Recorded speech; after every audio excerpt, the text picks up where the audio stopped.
नमस्कार बच्चों, आज मैं आमोनी हिंदी पाठमाला में आपको पाठ 8 दर्जी की सीख कहानी सुनाऊंगी। ये कहानी हमें किस तरह की शिक्षा देती है ये भी आपको सीखने को मिलेगा। तो आइए शुरू करते हैं कहानी दर्जी की सीख। एक दिन विद्यालय की छुट्टी होने के बाद में एक दर्जी का बेटा अपने पिता की दुकान पर गया और दुकान पर जाने के बाद में वह अपने पिता के काम को देखने लगा।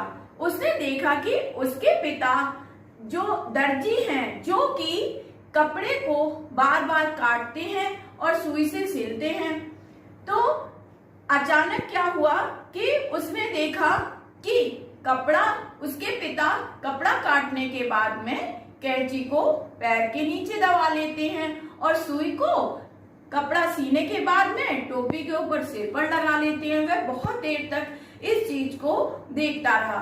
अंत में उससे रहा नहीं गया और उसने अपने पिता से पूछा, पिताजी मैं आपसे एक बात पूछना चाहता हूँ।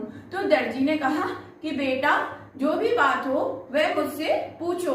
तो उसने कहा कि मैंने कई बार देखा कि आप बार बार कपड़ा काटते हैं और काटने के बाद में कैंची को पैर के नीचे दबा लेते हैं और सुई से कपड़ा सिलने के बाद में सुई सिर के ऊपर टोपी पर लगा लेते हैं। तो इससे क्या अर्थ निकलता है? तो उसका पिता जो दर्जी था वह बोला, बेटा देखिए हमेशा काटने वाले का स्थान नीचा होता है और सिलने वाले या जोड़ने वाले का स्थान ऊपर होता है। तो इसलिए कैंची जो है वो काटने का काम करती है, तो कैंची को मैं पैर के नीचे दबा कर रखता हूँ और सुई जो है वो सिलने का काम करती है, तो मैं उसे टोपी के ऊपर लगाकर रखता हूँ। ये बात सुनकर उसके बेटे को समझ में आई। बच्चों, इस कहानी से हमें क्या शिक्षा मिलती है?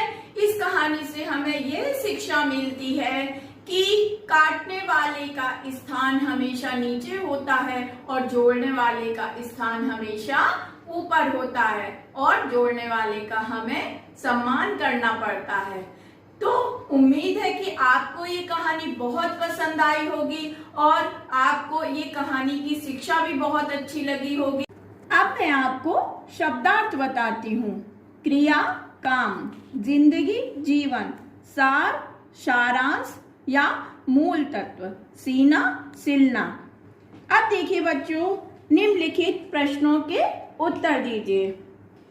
विद्यालय की छुट्टी के बाद दर्जी का बेटा कहाँ गया?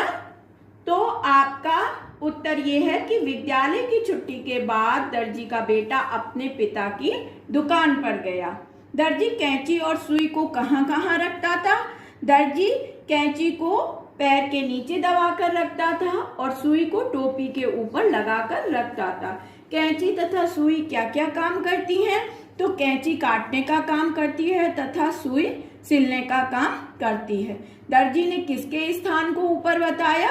दर्जी ने सुई के स्थान को ऊपर बताया। इस कहानी से हमें क्या शिक्षा मिलती है? तो इस कहानी से हमें यह शिक्षा मिलती है कि सही कार्य करने वाले का स्थान गलत कार्य करने वाले से हमेशा ऊपर होता है। अब देखिए, सही कथन के सामने सही तथा गलत कथन के सामने गलत का चिन्ह लगाइए।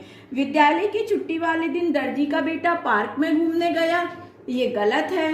दर्जी कैंची को कुर्सी के ऊपर रखता था, ये आंसर भी आपका गलत है। दर्जी सुई को टोपी में लगा लेता था, बिल्कुल सही। जोड़ने वाले का स्थान हमेशा ऊंचा होता है, ये बिल्कुल आपका सही आंसर है। अब देखिए, निम्नलिखित शब्दों के विलोम लिखिए। तो विलोम, जाना, जाना, आना, काटना, जोड़ना, ऊपर, नीचे, प्रश्न, उत्तर।